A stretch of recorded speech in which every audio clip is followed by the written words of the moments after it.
여러분하고 이제 함께 나누어 보도록 하겠습니다.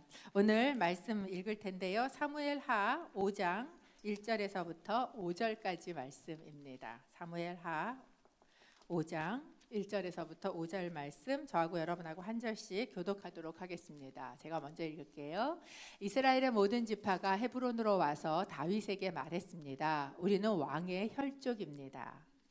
전에 사울이 우리 왕이었을 때 이스라엘 군대를 이끌어내기도 하고 다시 데리고 들어오기도 한 분은 왕이었습니다. 그리고 여호와께서 왕께 너는 내 백성 이스라엘의 목자가 되고 이스라엘의 통치자가 될 것이다 라고 말씀하셨습니다.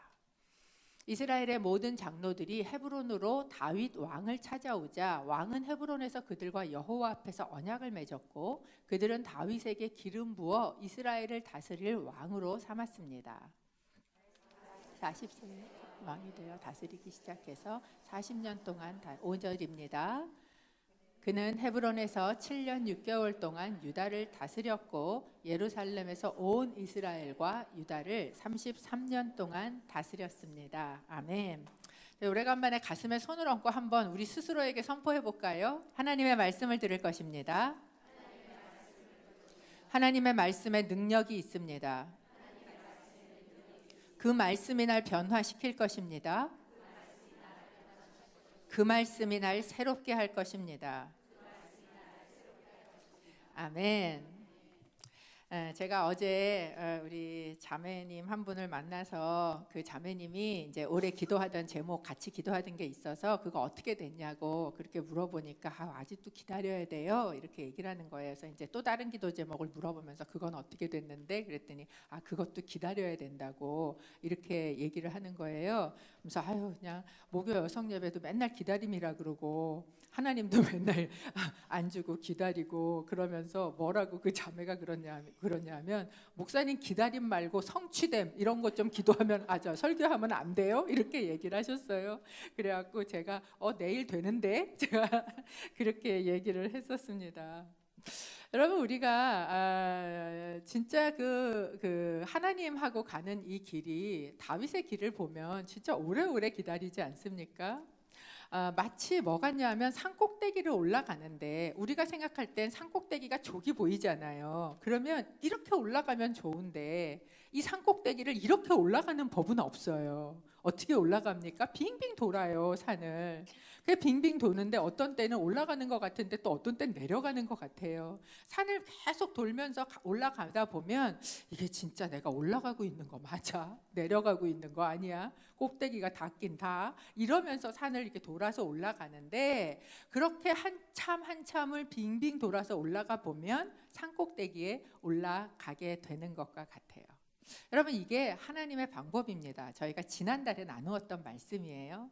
하나님께서 기다림이라는 방법, 근데 그 기다림도 또 전쟁 속에서 기다리는 그 방법으로 이 다윗을 만들어가고 계신다라는 이야기를 했어요. 그게 3장 1절에서 저희가 했던 이야기인데 한번 리뷰하는 의미에서 읽어볼까요? 시작.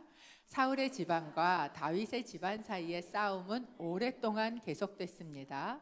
다윗 집안은 점점 더 강해졌고 사울 집안은 점점 더 약해졌습니다. 뭐라고 이야기하는가? 하나님께서 분명히 하신 약속이었고 분명히 하나님의 뜻이고 내가 너를 저 산꼭대기에 데리고 갈게 라고 이야기하신 게 너무나 분명한데도 불구하고 그곳에 이 케이블카를 놓고 쫙 올라가는 게 아니라 이 산을 빙빙 돌리시는 것처럼 오랜 시간을 기다렸다라고 이야기를 해요. 근데 이 오랜 시간을 그냥 단순히 앉아서 기다리는 게 아니라 긴 싸움의 시간이었다라고 성경이 저희에게 이야기해 주고 있어요. 여러분 하나님은 희한하게 이런 시간을 허용하십니다. 마태복음 13장에 보면 하나님의 나라에 대해서 뭐라고 이야기하냐면 하나님의 나라는 이것과 같아. 뭐 같으냐 하면 알곡들이 있는 밭에다가 가라지를 누군가가 뿌려놓은 것과 같다라고 이야기를 했어요. 그러면 나가서 보니까 알곡만 있어야 되는데 왜 가라지가 있지? 라고 생각이 들어서 주인한테 와서 물어봅니다. 이 가라지를 다 뽑아버릴까요? 그리고 물어보니까 뭐라고 이야기하냐면 주인이 그냥 둬라. 가라지 뽑다가 알곡까지 뽑힐라. 그냥 두고 나중에 마지막 추수 때에 그것을 분리한다고 이야기를 하세요. 그러니까 마지막 추수 때가 될 때까지 이 알곡들은 그 밭에서 누구랑 같이 살아야 돼요? 가라지랑 같이 살아내야 되는 것, 이것이 바로 하나님의 나라의 모습이다라고 설명을 하셨다라는 거예요. 다윗도 마찬가지입니다. 여러분, 다윗 옆에는 자기의 이익에 따라서 이리 붙었다 저리 붙었다 하는 기회주의자도 있었고, 폭력을 쓰면서도 마치 자기가 옳은 일을 하는 것처럼 생각하는 그런 이상주의자들도 있었어요. 이런 사람들이 때로는 자기의 이해에 따라서, 때로는 자기의 감정에 따라서 다윗이 원하지 않는 일들을 하고 만들어가는 그 속에서 이 다윗이 있어야 되는, 물론 뭐 그렇지 않은 사람들도 또 있지만 그런 진상들과 함께 있어야 되는 그런 시간들을 하나님이 주셨다라는 거예요. 그런데 그 결과는 뭐냐? 하나님의 뜻은 반드시 이루어진다는 거예요. 아까 이 찬양에서 한 진리대로 하나님께 드린 그 우리에게 주신 약속, 그 기도는 반드시 응답이 된다라는 것이 결론이다라는 겁니다. 그것이 오늘 1절과 2절입니다. 저희가 아까 읽었지만 한번 다시 읽어봅니다. 시작. 이스라엘의 모든 지파가 헤브론으로 와서 다윗에게 말했습니다. 우리는 왕의 혈족입니다. 전에 사울이 우리 왕이었을 때 이스라엘 군대를 이끌어내기도 하고 다시 데리고 들어오기도 한 분은 왕이었습니다. 그리고 여호와께서 왕께 너는 내 백성 이스라엘의 목자가 되고 이스라엘의 통치자가 될 것이다 라고 말씀하셨습니다. 유다 지파의 다윗이 왕이 되고도 무려 몇 년 동안? 7년 6개월 동안 이스라엘의 장로들은 다윗을 왕으로 인정하지 않았어요.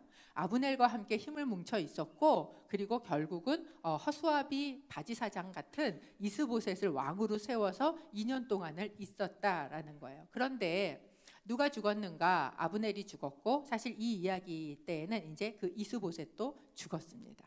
그러고 나니까 이스라엘에 있던 그 북이스라엘의 장로들이 다 모여서 유다 지파에 있는 다윗 왕을 찾아서 내려온 거예요. 내려와서 이야기를 하는데 뭐라고 얘기하냐면, 다윗 왕은 전체 이스라엘의 왕이 될 만한 자격을 다 갖춘 분입니다. 이렇게 이야기를 하는 거예요. 그렇게 얘기하면서 그 자격 요건을 3가지로 이야기를 하는데, 그 중에 첫 번째가 뭐냐면 당신은 우리의 혈족입니다 라고 이야기를 해요. 이제 우리나라 사람들이 흔히 얘기할 때 우리가 남이가 이렇게 얘기하는 것처럼 우리는 혈족입니다 라고 이야기를 하는 거예요. 근데 이 우리가 혈족입니다, 우리가 형제입니다 라고 얘기하는 이 이야기의 배경 안에는 어디가 있냐면 신명기 17장 15절이 있어요. 신명기 17장은 나중에 너희가 왕을 세우면 이렇게 세워라 라고 모세를 통해서 이미 예언한 말씀이거든요. 17장 15절 저희가 좀 같이 읽어보겠습니다. 시작. 너희 하나님 여호와께서 선택하신 왕을 너희가 다스릴 왕으로 세워야 한다. 너희 형제들 가운데 한 사람을 왕으로 세우고 너희 형제 이스라엘 사람이 아닌 이방 사람을 세우지 말라. 그러니까 왕이 될 자격 요건 중에 첫 번째는 뭐냐? 이스라엘 사람이어야 되는 거예요. 그런데 우리는 같이 형제입니다, 혈족입니다. 이 이야기는 당신은 이스라엘 사람으로 왕이 될 기본적인 자격 요건을 갖추고 있습니다 라고 인정하는 말을 하는 거예요. 두 번째 자격 요건은 무엇인가? 이렇게 이야기를 해요. 사울이 왕이었을 때 사실 군대를 끌고 다닌 것도 다윗 왕이었습니다. 이 이야기는 뭐냐면 다윗 왕 당신은 이미 자신의 그 군사적인 역량, 왕이 될 만한 그 역량을 다 입증받은 준비된 지도자입니다 라고 인정을 하고 이야기를 하고 있는 거예요. 실제로 그랬죠. 사울 왕 때 다윗 왕은 그곳의 군대 장관이었고, 그리고 사실 다윗이 가는 곳마다 뭐 했어요? 승리했어요. 그래서 다윗송이 나왔잖아요. 무슨 송입니까? 사울은 천천히요, 다윗은 만만이라는 이런 다윗송이 나올 만큼 이미 자기의 그 왕으로서의 또는 군사 지도자로서의 이 역량을 인정받은 당신은 준비된 지도자입니다라고 이야기를 한 것입니다. 세 번째로 이 자격 요건을 얘기하는데 그게 뭐냐면 이렇게 얘기를 해요. 그리고 여호와께서 왕께 너는 내 백성 이스라엘의 목자가 되고 이스라엘의 통치자가 될 것이다라고 말씀하셨습니다라고 이야기를 하는 겁니다.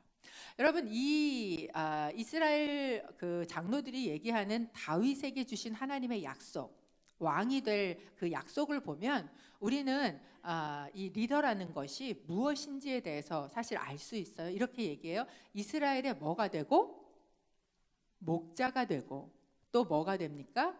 통치자가 된다라는 거예요. 여러분, 왕은요 백성들을 그 함부로 부리고 그리고 백성들을 맘대로 자기 성질대로 들볶을 권한을 하나님으로부터 허가증으로 받은 게 왕이 아니에요. 근데 이제 마치 그 힘을 가진 그런 왕들이 그렇게 생각을 하지 않습니까? 그런데 사실 하나님이 그린 왕의 그림은 뭐냐? 그거는 그 뭐 하는 왕이냐면 목자같이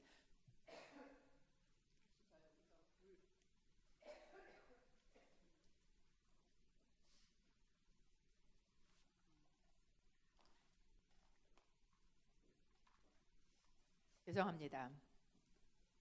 목자 같은 왕이 되는 것, 그것이 하나님의 계획이었어요. 다윗은 이걸 알고 있었던 것 같아요. 그래서 이 목자 같은 리더가 되려고 참 많이 애를 썼던 것 같고, 근데 왜 하나님은 왕을 세우면서 세상이 얘기하는 왕 같은 그림이 아니라 목자 같은 그런 왕, 그런 리더를 세우기를 원하셨는가? 사실 하나님이 목자 같은 리더세요. 그래서 다윗이 뭐라고 이야기합니까? 여호와는 나의 목자시니. 하나님의 우리를 이끌고 가실 때, 하나님의 우리의 리더가 되실 때 그분 자체가 목자처럼 우리를 인도하셨던 분입니다. 하여간 이스라엘 장로들이 와서 이 약속이 당신에게 있습니다 라고 이야기를 합니다. 여러분, 이 약속을 이 다윗에게 주었다라는 것은 비밀이 아니었어요. 그것은 공공연한 비밀이었습니다. 이미 사울의 시대에 누구도 알고 있었어요? 사울도 알고 있었어요. 누구도 알고 있었습니까? 요나단도 알고 있었어요. 누구도 알고 있었어요? 또 아브넬도 알고 있었습니다. 아비가일도 이걸 알고 이야기를 하고 있었다라는 사실이에요. 그러니까 사람들이 알고 있었어요. 그 이야기는 지금 이스라엘 장로들이 이 이야기를 하는데 그전엔 몰랐다? 아니죠. 그전에도 알고 있던 사실들이에요. 이게 갑자기 이스보셋이 죽고 나니까 지금 와서 깨달아진 사실입니까? 아니에요. 이전부터 이스라엘 장로들은 알고 있던 사실입니다. 그런데 와서 이걸 이야기하면서 다윗 왕은 우리 전 이스라엘의 왕이 될 만한 분이십니다 라고 이제 와서 막 얘기를 하는 거예요. 만약에 여러분 앞에 와서 이렇게 얘기하면 어떤 생각이 드시겠어요? 그걸 몰랐냐? 그래서 그동안 그렇게 했냐? 이런 생각이 여러분 드시지 않겠습니까? 그런데 여러분, 이 다윗이요 그거에 대해서 아무 말도 안 해요. 어쩌면 속으로는 인간이란 게 참 간사하지 이런 생각이 들었을 수도 있어요. 그럼에도 불구하고 그걸 아무 소리도 하지 않고 그냥 포용해 드립니다. 여러분, 하나님의 나라의 리더의 그 요건 중에 하나님이 리더를 키우시는데 지금까지 다윗을 이 시간 동안에 리더로 키우셨는데 그 중에 키우신 첫 번째가 뭐였냐면 바로 이거였어요. 첫 번째 요건, 포용력입니다. 하나님의 나라의 리더로 하나님께서 세우시기 원하실 때 우리 안에 키워 가시는 것이 있어요. 그게 뭐냐면 바로 이 넓은 포용력을 키워 가고 계시는 거예요. 다윗은 몰랐어요. 그런데 이 긴 시간 산을 삥삥 도는 것처럼 하나님이 주신 약속은 이루어지지 않고 맨날 나를 뺑뺑 돌리는 그 시간 동안 다윗은 뭐가 키워졌냐면 바로 이 사람을 담는 그릇이 키워진 거예요. 포용력이 키워졌다라는 겁니다. 한번 생각해 보십시오. 다윗이요 어떤 사람들하고 지냈느냐? 원통한 자, 빚진 자, 슬픈 자, 아픈 자, 마음이 아픈 자, 상한 자, 이런 자들하고 어디서 지냈어요? 굴에서 공동체 생활을 했어요. 그러니까 그곳에서는 뭐까지 보여지냐면 사람의 밑바닥까지 보여져요. 같이 살지 않으면 그러면 밑바닥을 보기가 어렵습니다. 교회에 나와서 일주일에 한 번씩 옷 잘 입고 권사님, 집사님, 아유 안녕하세요 이러고 지나갈 땐 그 사람의 밑바닥이 안 보여요. 그런데 그 사람하고 같이 먹고 그 사람하고 같이 자고 그 사람하고 같이 더 그 사람의 깊숙한 곳으로 들어가 보면 그것들이 보여지는 거예요. 그래서 이렇게 교회에서 그냥 지나칠 땐 문제가 안 생겼는데 몇 가정씩 묶어서 순으로 묶어주고 그 집으로 들어가서 매주 만나고 이러다 보면 뭐가 보여져요? 그 사람의 밑바닥들이 보여져요. 또는 아울리치를 가보면 그러면 같이 먹고 같이 자면 얼마나 인간이라는 게 정말 치사한 존재인지가 드러나지는 겁니다. 아울리치 가서 뭐 갖고 싸우는지 아세요? 큰 방 왜 제가 혼자 써? 뭐 이런 거. 닭다리 남은 거? 그거 왜 쟤네 둘이 먹고 나는 가슴살 줬어? 뭐 이런 거 가지고 시험이 들고 싸우고 막 대단한 영적 전쟁을 하는 게 아니에요. 그러니까 이런 사람의 이 밑바닥이 이렇게 드러나서 보여지게 된다라는 거예요. 다윗이요 그걸 겪었어요. 그걸 겪다 보니까 이런 사람 저런 사람 진짜 말도 안 되는 사람 거기다가 어제까지는 너무너무 친해서 우리가 진짜 우리가 진짜 동지애로 꽁꽁 뭉쳤다 이러던 어제까지 바로 내 형제였던 사람들이 오늘 돌을 들고 나를 죽이네 살리니 하는 것들을 겪어가면서 그러면서 이 다윗 안에는 뭐가 생겼냐면 애지간한 거에는 움직이지 않는 영적인 근력들이 생기는 거예요. 그리고 애지간한 사람이 와서는 놀라지도 않아. 사람이란 게 원래 그렇지 뭐. 이 사람이 와서 이렇게 얘기하는데 아이고 인간 간사하다라고 생각이 들지만 그렇지만 뭐예요? 그래 인간이라는 게 그렇지. 그냥 이렇게 생각하고 넘길 수 있는 그 근력이 어디에서 생겼느냐? 바로 지금까지 뺑뺑 돌았던 그 기다림의 시간 동안에 그에게 생겼다라는 거예요. 여러분에게도 혹시 그런 시간들이 있으셨습니까? 아니면 지금 혹시 그런 시간을 보내고 계십니까? 저도 이 말씀을 준비하면서 앉아서 이렇게 생각을 해봤어요. 언제가 나한테 좀 그랬지? 제가 처음 순장을 맡았을 때, 제가 아니죠. 이제 우리 남편이 처음 순장을 맡고 제가 순모를 맡았을 때, 그때 이제 성남이라는 지역에서 제가 했는데 그 지역은 어렵고 힘든 사람들이 많은 지역입니다. 저는 이사를 갈 때까지만 해도 몰랐는데 이 어디 청계천 복개공사 한국에서 이제 그거를 하면서 그쪽에 학고방에 살고 있던 분들을 강제 이주시킨 곳이 성남이었대요. 그러다 보니까 이게 조금 역사적으로도 되게 아프고 힘들고 가난하고 진짜 이 아둘람금처럼 그런 분들이 많이 있던 곳이 이 성남이라는 지역이었어요. 이제 그곳에 가서 이제 우리 남편이 그 순회를 가게 되고 그리고 그 순에서 이제 막 부순장하고 이러고 저는 권찰하고 있다가 이제 우리 남편이 순장이 됐고 제가 순모가 됐는데 그때부터 우리 순에 기가 막힌 사람들이 오시기 시작을 하는 거예요. 어떤 분은 나이가 50이 훨씬 넘으신 분인데 우울증이 너무 심하셔서 이게 한 번씩 막 이렇게 이 롤러코스터를 타시는데 기분이 좋을 땐 저한테 엄마 그랬다가 또 30살인데 제가 20살도 넘으시는 분이 저한테 막 엄마 이랬다가 또 안 그러면 막 이러면 또 막 약 먹고 들어 누워서 막 응급실에 실려갔다가 막 이러는 분이 저희 순에 오시기도 하시고 또 어떤 분은 정신 분열이 오셔가지고 계속 양쪽 귀에서 귀신 2명이 말을 한다는 거예요. 보살 그분은 얘기는 남자 보살이 둘이 얘기를 한다는데 순예배를 드리면 계속 앉아서 그분들 얘기를 중계를 하세요. 이분이 순예배를 드려야 되는데 지금 이쪽에 있는 보살이 이런 얘기를 했다고 계속 순예배 때 귀신 얘기를 계속 옆에서 이렇게 중계를 하시는 분, 또 한 분은 이단에 있다가 오셔가지고 계속 와갖고 그 이단하고 이게 다른 걸 얘기를 하시는 분, 감당이 안 되는 분들이 저한테 막 밀어닥치는 거여서 너무 이상한 거야. 아니 우리 전 순장님이 계실 땐 우리 같이 좋은 사람들이 왔는데 왜 우리가 순장을 하니까 이런 분들이 오나. 제가 그 시간들을 제가 보냈어요. 근데 지금 지나고 나서 지나고 나서 제가 이렇게 생각을 해보니까 저는 그때 뭣도 모르고 막 그것 때문에 힘들어서 이게 정신병이냐, 이게 분열증인지 귀신 들린 건지, 하루는 막 귀신 쫓는 기도를 했다가 또 하루는 병원에를 가야 된다 그랬다. 저도 헷갈리니까 그래서 또 막 교회 상담하는 데를 쫓아가서 알아보고 하여튼 막 이러면서 그 시간들을 저는 보냈어요. 7년 반 제가 우리 남편이 순장을 했고 순모를 했는데, 지금 지나고 생각해 보니까요, 그때 그렇게 하면서 나도 모르는 근력이 조금 생긴 것 같아요.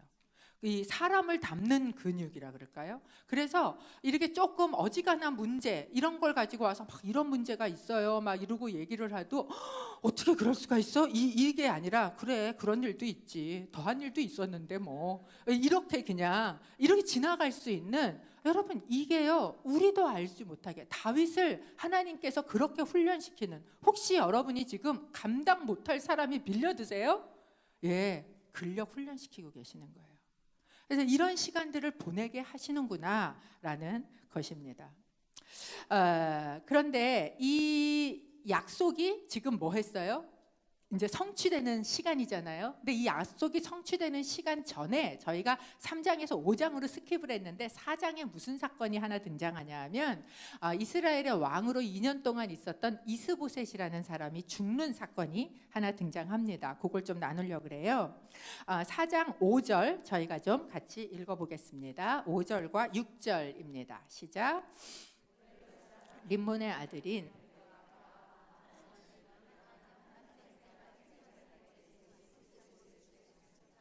그때 이스보셋은 침대에 누워 낮잠을 자고 있었습니다. 레갑과 바하나 형제는 마치 밀을 얻으러 온치하고 곧장 집 안으로 들어와서 이스보셋의 배를 칼로 찌르고 그 길로 도망쳐 버렸습니다. 사울의 그 군대에, 이스보셋의 군대에 군장, 그 군대 대장 2명이 있었는데 이름이 바하나와 레갑이라는 사람이라는 거죠. 근데 이 두 사람이 둘이 계획을 다 세웠어요. 이스보셋을 죽일 작정을 하고 계획을 다 세워서 뭐 하는 척 이렇게 들어와서 마침 뭐 하는 시간에, 낮잠 자고 있는 시간에 와서 이스보셋을 죽입니다. 그리고 그의 목을 잘라서 들고 어디로 냅다 가냐면 헤브론으로 가요. 그리고 다윗 왕에게로 갑니다. 다윗 왕에게로 가서 이스보셋의 목을 바치면서 이들이 얘기하는 게 이 이야기예요. 4장 8절 저희가 좀 같이 읽어보겠습니다. 시작. 헤브론에 있는 다윗에게 이스보셋의 머리를 바치며 말했습니다. 왕의 목숨을 빼앗으려던 왕의 원수인 사울의 아들 이스보셋의 머리가 여기에 있습니다. 오늘 여호와께서 사울과 그 자손에 대해 내주 왕의 원수를 갚아 주셨습니다. 여러분, 이 비슷한 사건들이 앞에 몇 번 있었지요. 그리고 그 사건에 대해서 다윗이 어떻게 반응했는지 저희는 알고 있습니다. 근데 아마 이들은 그걸 잘 몰랐던 것 같아요. 왜 끊임없이 다윗에게 다윗의 대적의 목을 잘라서 갖다가 바칠까요, 사람들이? 여러분, 이게 정치기 때문에 그래요. 이들은 이 문제를 정치적인 해법으로 푼다라고 생각을 하고 있어요. 여러분, 대부분의 정치 권력은 그렇습니다. 권력을 위해서 물고 뜯어요. 어떻게 합니까?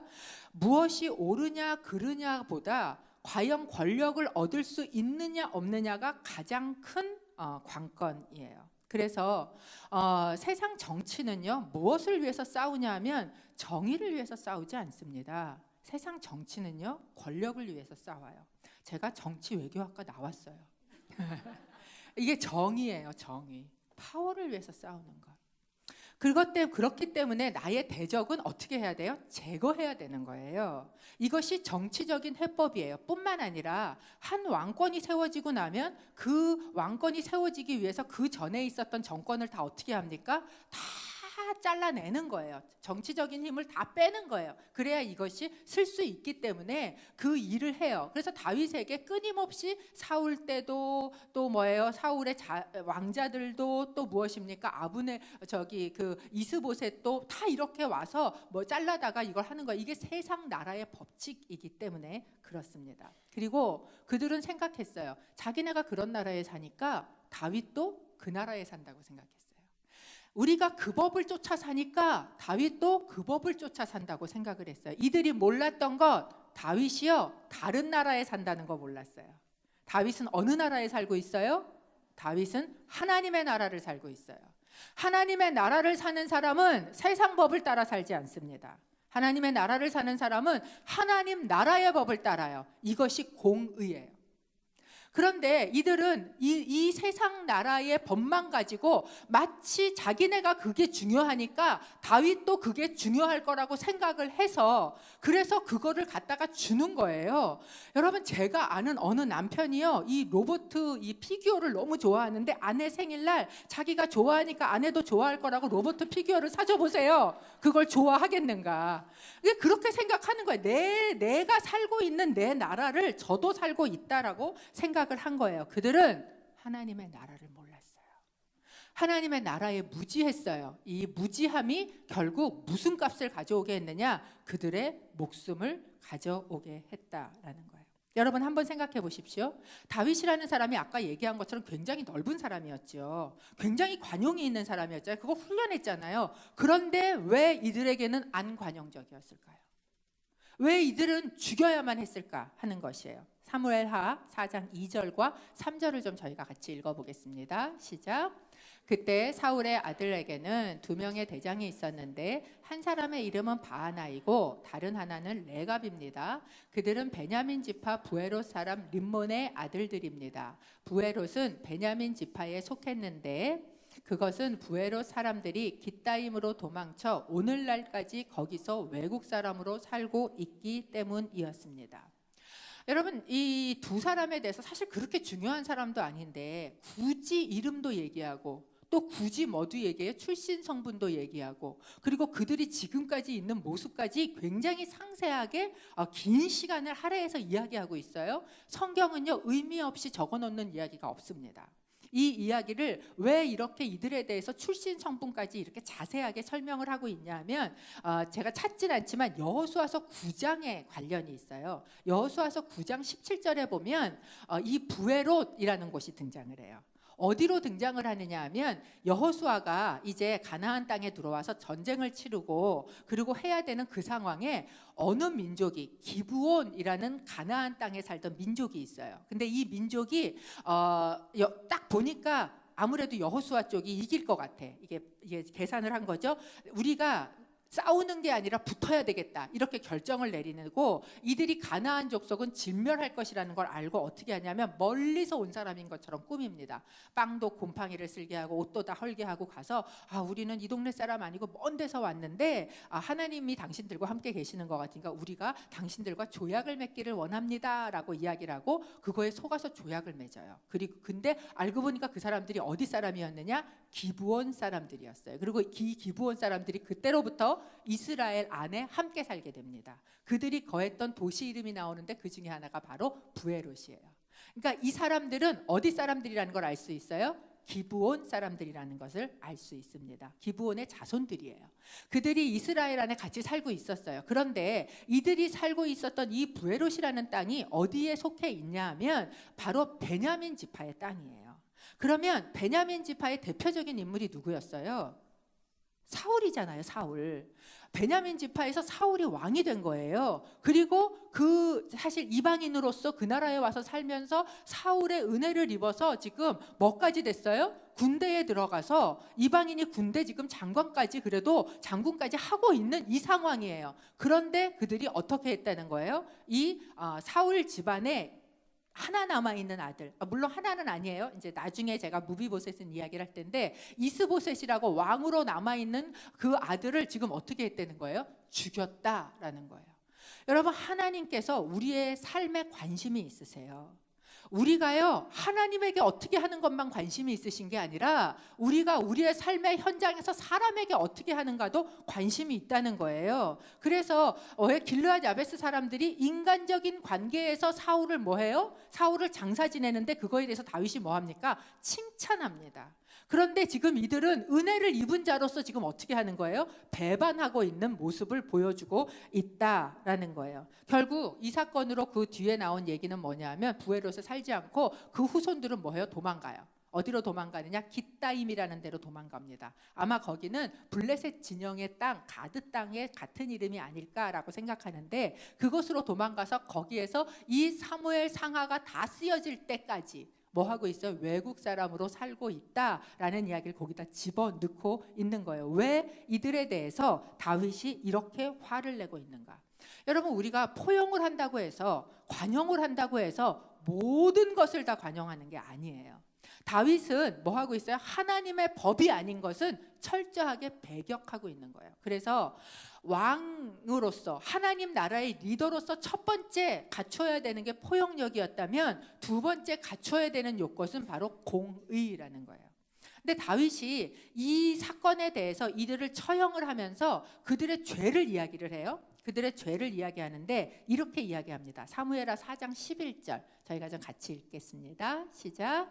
하물며 죄 없는 사람을 자기 집 침대 위에서 죽게 한 악한 사람들은 어떻겠느냐? 내가 너희 손에서 그의 핏값을 구해 너희를 이 땅에서 없애버려야 하지 않겠느냐? 다윗이 이들을 죽이는 그들의 죄가 뭐냐 하면 아무 짓도 안 하고 누워있는 자를 너희가 죽인 피값이라고 이야기를 합니다. 이게 정확하게는 피 흘린 값이에요. 개역개정에 보면 피 흘린 값이라고 번역이 되어 있습니다. 여러분, 이 피 흘린 값에 대한 이것을 지금 다윗이 어떻게 해요? 철저하게 공의를 세우고 배격하고 있는 그런 모습을 저희에게 보여줍니다. 다윗에게 그 광야의 기간 동안 끊임없이 찾아왔던 유혹이 있다면 그게 뭐냐 하면 사울을 죽이고 싶은 유혹이었을 거예요. 그렇게 하고 나면 이게 끝나는 거예요. 두 번이나 똑같은 일을 반복해서 겪지 않습니까? 내가 죽일 수 있어요. 그런데 내 손을 들어서 기름 부은 자의 피 흘리는 것을 하나님이 기뻐하지 않는다는 걸 아는 거예요. 여러분, 다윗이라고 그 속에 아무것도, 아무 유혹도 없고 아무 욕망도 없고 그런 갈등도 없는 게 아니에요. 끊임없이 이 싸움을 해요. 여러분, 우리의 삶의 현장에서 우리는요 끊임없이 이 싸움을 합니다. 세상의 방법 또는 진짜 피 흘려서 취하는, 남을 아프게 하고 힘들게 해서라도 내 것을, 어떤 것을 취하려고 하는 이 욕심과 이 갈등이 우리 안에 있어요. 이 유혹이 있어요. 이 시간들을 긴 시간 동안 다윗은 뭐 한 거예요? 겪은 거예요. 그걸 겪으면서 그가 배우게 된 게 무엇이냐? 이건 하나님이 안 기뻐하셔. 이건 하나님이 기뻐하셔.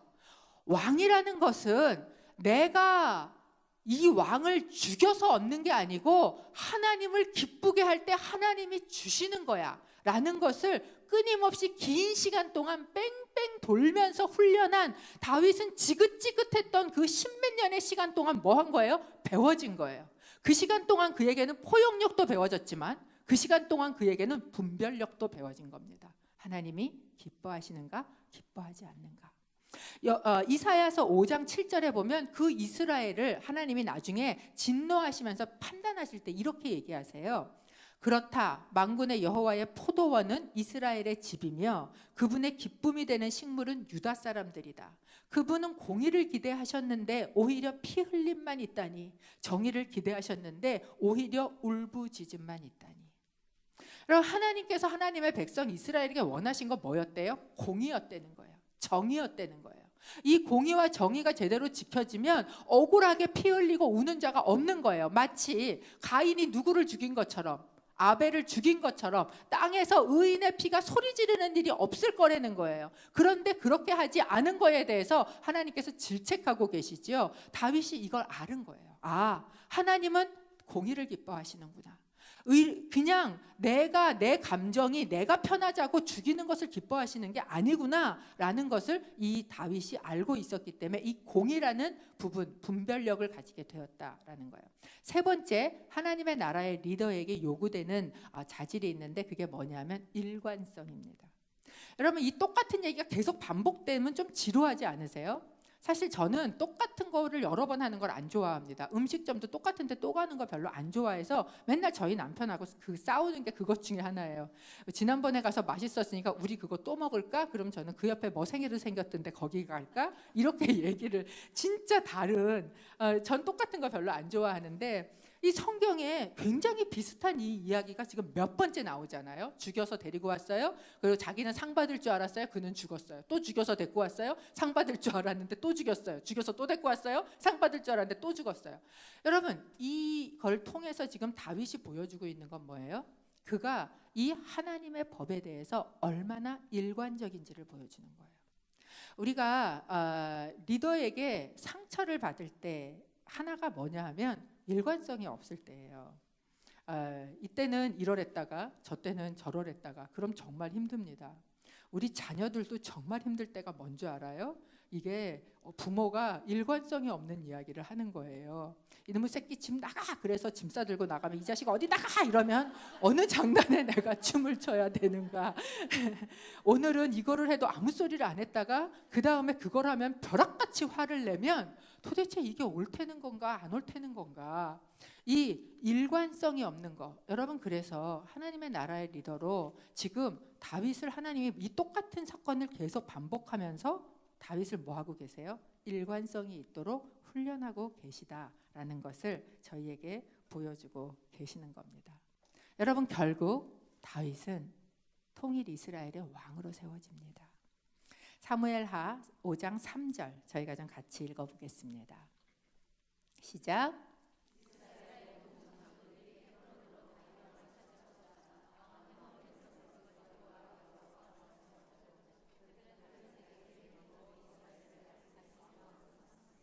제가 이 본문을 읽으면서 제 눈에 탁 들어온 단어가 하나 있어요. 그게 뭐냐면 기름을 부어 왕으로 삼았습니다. 여러분, 이 다윗이 지금 이 시간에 나이 40이 돼서 기름 부음을 받고 있어요. 근데 다윗이 기름 부음이 이게 몇 번째 받은 걸까요? 혹시 기억하십니까? 첫 번째 어디서 받았어요? 예, 사무엘에게. 그때는 진짜 열 몇 살 되는 그 어린 아이 때 기름 부음을 받았습니다. 두 번째 기름 부음 어디서 받았는지 혹시 아십니까? 헤브론에서 받았어요. 헤브론에서 7년 6개월 전에 유다 왕이 될 때는 기름을 붓거든요. 그때 기름을 부었어요. 지금 나이 40이 돼서 또 기름 부음을 받아요. 세 번의 기름 부음을 다윗이 받고 있다라는 거예요. 아니, 그냥 한 번에 하시지. 제가 아까도 얘기한 것처럼 이 똑같은 왕이 되는 기름 부음을 지금 세 번째, 뭐 이것도 3-4번인가? 이게 세 번째 받고 있는 거예요. 그럼 하나님 왜 이렇게 하실까요? 왜 다윗이 이 똑같은 왕이 되는 기름 부음을 세 번씩이나 똑같이 받아야 합니까? 여러분, 이 세 번의 다윗의 기름 부음은 무엇과 굉장히 유사하냐 하면 예수 그리스도의 모습을 너무나 많이 보여주세요. 제일 처음에 다윗이 베들레헴에서 기름 부음을 받을 때 그는 작은 자였어요. 그죠? 작은 자였어요. 아버지도 그 누구도 이 다윗이 왕이 될 거라고 상상도 기대도 하지 못하는 어린 아이였어요. 그런데 그가 어디에 있었어요? 양들과 함께 있었고 목동과 함께 있었어요. 그죠? 그 자신이 목동이었어요. 그런데 기름 부음을 받았던 그 첫 번째 모습은 고스란히 우리에게 무슨 모습을 보여주고 있느냐? 그 베들레헴 말구유에 태어나신 그리고 목동들에게 둘러싸여 가장 작은 자로 있었던 예수의 모습을 저희에게 보여주고 있는 거예요. 두 번째, 유다 지파의 왕으로 기름 부음을 받았어요. 이제 예수님께서 나이 30이 되셔서 이제는 정말 하나님의 공생애를 시작하실 때 모든 사람이 그를 영접하지 않았습니다. 모든 사람이 그를 왕으로 모시지 않았어요. 그를 구원자라고 여기지 않았어요. 누구만, 소수의 사람들만, 제자들만 그는 작은 자들의 왕으로 이 땅 가운데 계셨어요. 그를 왕으로 모시는 사람도 있었지만 그렇지 않은 굉장히 더 많은 수의 그런 자들이 있었다는 거예요. 이게 두 번째 기름 부음이었어요. 세 번째 기름 부음은 무엇입니까? 통일 이스라엘. 전 이스라엘의 왕이 되시는 것처럼 어느 날은 하나님의 나라가 온전히 세워지고 그분이 그때의 어린 양의 모습이 아닌 왕의 모습으로 이 땅 가운데 오실 거예요. 그 기름 부음이 있는 것입니다. 이 세 가지의 이 다윗의 기름 부음은 고스란히 우리에게 예수 그리스도의 세 단계의 모습을 저희에게 보여주고 있어요. 여러분, 그래서 다윗은 그냥 단순히 다윗으로 끝나는 게 아니라 누구를 보여주고 있어요? 예수 그리스도의 모형이 되는 거예요. 왜 예수 그리스도의 이름 앞에 항상 뭐가 붙어요? 다윗의 후손 예수 그리스도. 왜 그래요? 이 다윗에게 진짜 하나님의 계획과 목적은 뭐였냐면 그를 왕으로 세우는 게 목적이 아닌 거예요.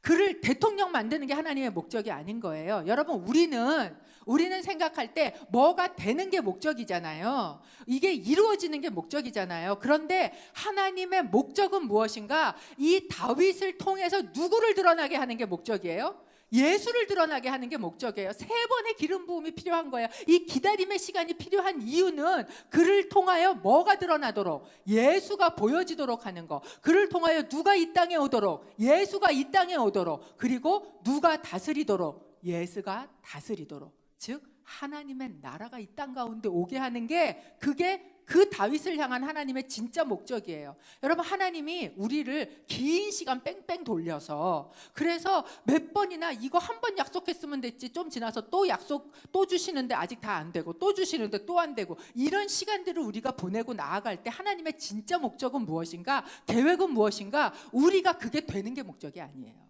우리가 그걸 되는 그 이상의 목적이 있어요. 그게 무엇이에요? 우리를 통하여 예수 그리스도가 보여지는 사람. 우리를 통하여 예수 그리스도가 임하게 되는 사람, 우리를 통하여 예수 그리스도의 다스림이 있게 되는 사람, 하나님은 그 사람을 만들길 원하시는 거예요. 여러분, 이 3번의 기름 부음이 있고 난 이후에 어떤 역사를 이야기하는 줄 아세요? 사무엘하, 저희가 읽은 본문의 4절과 5절 말씀, 저희가 좀 같이 읽어보겠습니다. 시작. 다윗은 30세의 왕이 되어 다스리기 시작해서 40년 동안 다스렸습니다. 그는 헤브론에서 7년 6개월 동안 유다를 다스렸고 예루살렘에서 온 이스라엘과 유다를 33년 동안 다스렸습니다. 여기서 퀴즈, 제일 많이 나온 단어가 이 2구절에서 뭘까요? 다스림입니다. 다스림. 여러분, 하나님의 나라가 뭐예요? 하나님의 나라는요, 하나님의 통치예요. 통치라는 말은 다스림이라는 뜻이에요. 즉 진짜 하나님의 나라가 이 땅 가운데 임하게 하기 위해서는 우리가 가는 그곳에 누구의 다스림이 일어나야 되는 거예요? 예수 그리스도의 다스림이 일어나야 돼요. 그게 하나님 나라예요. 그래서 그 하나님의 나라를 이루게 하는 그 사람들을, 다윗과 같은 사람들을 지금 하나님이 뭐 하고 계시는 거예요? 뺑뺑 돌리시면서 리더로 훈련시켜 가지고 계시는 거예요. 우리의 영적 근력을 키워서 그 사람들을 포용할 수 있도록, 분별을 해서 하나님의 공의를 세울 수 있도록 우리를 훈련시켜 가고 계시는 거예요. 항상 일관성 있게 똑같은 모습으로, 내가 목동일 때나 아니면 내가 왕으로 있을 때나 똑같은 그 모습으로 있게 하시기 위하여 우리를 지금 뭐 하고 계시다는 거예요? 우리를 리더로 만들어가고 계시다라는 거예요. 그리고 이런 사람이 있는 곳에 하나님 나라가 임해요. 이런 사람이 있는 곳에 하나님의 나라의 통일이 일어나요. 제가 지금 북이스라엘 남유다의 통일이 일어났잖아요. 이 본문을 읽으면서 제 속에서 자꾸 노래가 하나 계속 흥얼흥얼 나오는 일주일을 보냈어요.